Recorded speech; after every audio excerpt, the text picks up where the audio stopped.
Middle east में शनिवार को हुए हमले के बाद आईडीएफ ने एक और हिजबुल्ला कमांडर को ढेर कर दिया है, जिसके बाद से ही तनातनी और देखने को मिल रही है। मीडिया रिपोर्ट्स के मुताबिक रविवार को सोशल मीडिया पर आईडीएफ ने ये जानकारी दी है कि उसने हिजबुल्ला के बिंट जबील क्षेत्र के कमांडर अहमद जाफर मातो को एक हवाई हमले में मार गिराया है। इतना ही नहीं, जानकारी के मुताबिक बताया जा रहा है कि उसके एक दिन बाद उनके उत्तराधिकारी और बिंट जबील क्षेत्र के तोपखाने के प्रमुख को भी मार गिराया है। इजराइल की लेबनान में हिजबुल्ला के ठिकानों पर बमबारी जारी है।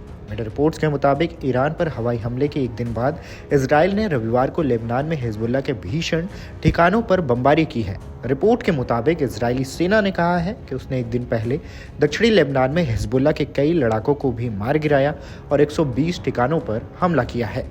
ईरान समर्थित समूह के दक्षिणी बेरूत गढ़ में हथियार कारखानों और भंडारण सुविधाओं पर सटीक हमले किए गए हैं।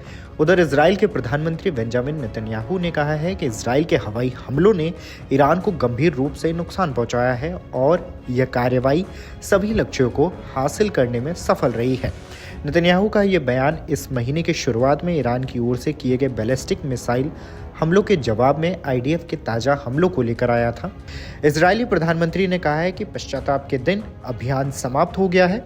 यह अभियान 1 अक्टूबर इजराइल पर हुए बड़े मिसाइल हमलों का प्रतिशोध था। आईडीएफ ने सोशल मीडिया पर भी इजराइल के इन हमलों की पुष्टि की है। आईडीएफ के प्रवक्ता ने एक वीडियो संदेश में कहा कि मैं पुष्टि कर सकता हूं कि हमने इजराइल के खिलाफ ईरान के हमलों का जवाब दे दिया है। हमने ईरान के सैन्य ठिकानों पर लक्षित और सटीक हमले किए हैं, जिससे इजराइल के लिए तत्काल खतरों को नाकाम किया गया है। इस बीच ईरान की सेना ने शनिवार को कहा है कि इजराइल के हमलों ने ईरान के इलाम, खुजस्तान और तेहरान प्रांतों में सैन्य ठिकानों को लक्षित किया, जिससे सीमित नुकसान हुआ है। ईरानी सेना के बयान को सरकारी टेलीविजन पर भी पढ़ा गया है, जिसमें नुकसान की कोई तस्वीर नहीं दिखाई गई है। ईरानी सेना ने दावा किया है कि उसकी वायु रक्षा प्रणालियों ने हमले के नुकसान को सीमित कर दिया। इजराइल ने कहा है कि उसने मिसाइल निर्माण संयंत्रों और अन्य ठिकानों को भी निशाना बनाया था। इजराइल की जवाबी कार्रवाई की चेतावनी के चलते पश्चिम एशिया में तनाव चरम पर पहुंच गया है, खासकर 1 अक्टूबर को ईरान के बैलिस्टिक मिसाइल हमलों के बाद। आपको ये भी बता दें कि इससे पहले ईरान के सुप्रीम नेता अयातुल्ला खामेनेई ने इजराइल को धमकी दी थी और कहा था कि इजराइल ने ईरान पर हमला कर गलती कर दी है। यह धमकी भरा बयान ऐसे समय पर आया था जब उनके हवाई सुरक्षा सिस्टम ने इजराइल के हमले को नाकाम कर दिया। इजराइल ने ईरान पर ताबड़तोड़ बम बरसाए, जिसके बाद इस क्षेत्र में एक और युद्ध की आहट होने लगी। इजराइल के हमले को लेकर ईरान के सर्वोच्च नेता अयातुल्ला अली खामेनेई ने चुप्पी तोड़ी।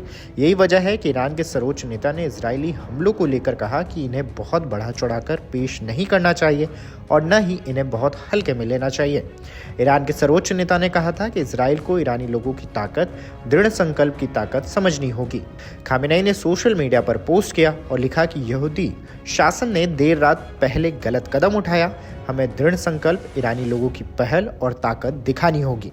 ऐसे में बयान से साफ अंदेशा लगाया जा रहा था कि ईरान चुप बैठने वालों में से नहीं था।